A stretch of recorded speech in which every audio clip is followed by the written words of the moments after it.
السلام علیکم ملګرو، جابر شاه درویش یم. ملګرو د دې ټینشن پر وخت کې راځي چې لږ وخاندو.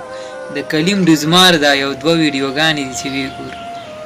د اصلي او د هوښیار ملګري پنځه نښې وي. اولنۍ دا چې دی به سم د جان کمکل وي.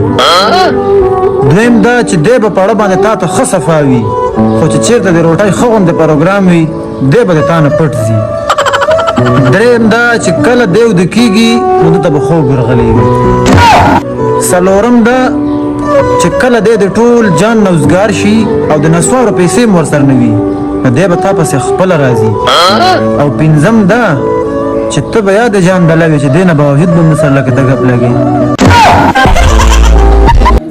څه د اوس وخته پاتې شو تروری زویه، کور کې د وادو یو نه کوي راته، ډېر د غوسې نه لوښي کودي مات کو.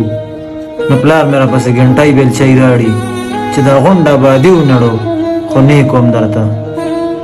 څه ښکلی وخت و، خیرات ته به بغیر وینا لاړو، هلته به مې غټې وریجې هم خوړې، کور ته به مې شاپر کې راړې. اوس دومره دله وخته پاتې شو چې سړی وینا به در سره د خیرات په ځای کې دومره تالاشي وکړي ته وې لکه سرکاري دفتر ته چې سړی ځي. څه ښکلې ښکلې ځوانۍ مې په خیراتونو باندې وخوړې، مخکې به مې خیرات نه کور ته وریجې راړې، اوس په دیوالونو باندې م سیکورټي ناسته وي، په هلیکاپټر کې م تې کور ته وریجې نشي راړې. څه د اوس وخته پاتې شو. ډېر ښه یار، ډېر ښکلی. ملګرو ویډیوګانې که ستاسو خوښې شوي نور ملګرو سره هم شیر کړئ او موږ ته راکړئ اجازه.